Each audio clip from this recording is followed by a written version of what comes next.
म जुन कम्पनीमा काम गर्छु त्यो कम्पनीमा चाहिँ 1500 प्लस मान्छेहरू काम गर्नुहुन्छ। इन्टरनेसनल कम्पनी हो, हेलसिङ्कीमा हेड अफिस छ होइन।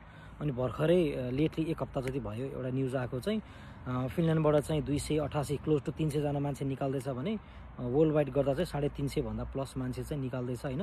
अनि बाँकी धेरै चेन्ज गर्दैछ, पुरै स्ट्रक्चरल चेन्ज गर्दैछ। अनि त्यो लिस्ट हुन्छ नि निकाल्ने प्लस स्ट्रक्चरल चेन्जमा चाहिँ म आफू पनि परेको छु। सो स्योर छैन, कामबाट निकाल्न पनि सक्छ, राख्न पनि सक्छ, स्योर छैन। तर एकदमै डर लाग्ने समय छ भनौँ न, आफ्नो जागिर खाएको जागिर जाने होइन।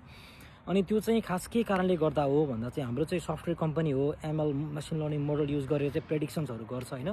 अनि मेरो काम भनेको चाहिँ सफ्टवेयर मेन्टेन गर्ने, अनि कुनै फिचर एड गर्नु पऱ्यो भने चाहिँ फिचर एड गर्ने हो। जाभा कोड युज हुन्छ, रुबी युज हुन्छ, अनि त्यही हो होइन। अनि त्यो जुन काम छ अहिले चाहिँ अब एआई भन्ने एउटा जुन एउटा चलिरहेको छ होइन, वर्ल्ड वाइड नै भइरहेको, त्यसको इम्प्याक्ट चाहिँ हाम्रो कम्पनीमै परेको हो। कम्पनीको पोलिसी, अबको पोलिसी नेक्स्ट इयर अथवा नेक्स्ट 5 इयर्सको पोलिसी के हो भने बढीभन्दा बढी चाहिँ एआई टुल युज गरेर हाम्रो कामलाई चाहिँ रिप्लेस गर्ने हो होइन।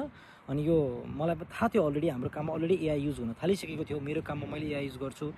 अनि त्यसपछि तर यति चाँडै यति साह्रो जान्छ भने चाहिँ थाहा छैन होइन। मान्छे यत्रो धेरै मान्छे निकाल्नु भनेको त ठुलै कुरा हो, तर के रिप्लेस गर्ने भन्दा एआईले नै हो। कसरी गर्छ, के गर्छ थाहा छैन, अहिलेसम्म कम्पनीको त्यस्तो आइसकेको छैन। तर जेनरली मेरो काम चाहिँ एआईले रिप्लेस गर्छ भन्ने मलाई थाहा थियो, तर 1-2 वर्ष अझै लाग्छ भन्ने लागिरहेको थियो मलाई चाहिँ। तर त्यस्तो नहुने केस छ होइन। अनि धेरैभन्दा धेरै काम चाहिँ जस्तै क्लाउड भन्छ हामी होइन, त्यो क्लाउड एआई युज गर्छ। वान अफ द एकदमै पपुलर टुल हो। अनि त्यही हो वान अफ द टुल हाम्रो कम्पनी युज हुने, हाम्रो थोर बहुत युज भइरहेको थियो, तर म्यासिभ रूपमा युज हुने चाहिँ अब देखियो होइन।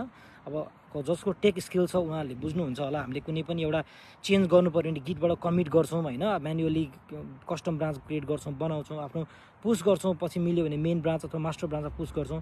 इभन त्यो होल प्रोसेस हुन्छ नि, त्यो चाहिँ अहिले क्लाउडले गर्न थालिसक्यो। केही गर्नु पर्दैन, सिर्फ क्लाउडलाई यस्तो गरिदियो भन्यो भने उसले आफ्नै ब्रान्च क्रिएट गरेर पुस गरेर त्यस्तो गर्छ होइन। त्यो आइसक्यो। अब चाहिँ कम्पनीले म्यासिभ युज गर्दैछ अनि हाम्रो जब चाहिँ धरापमा परेको छ होइन।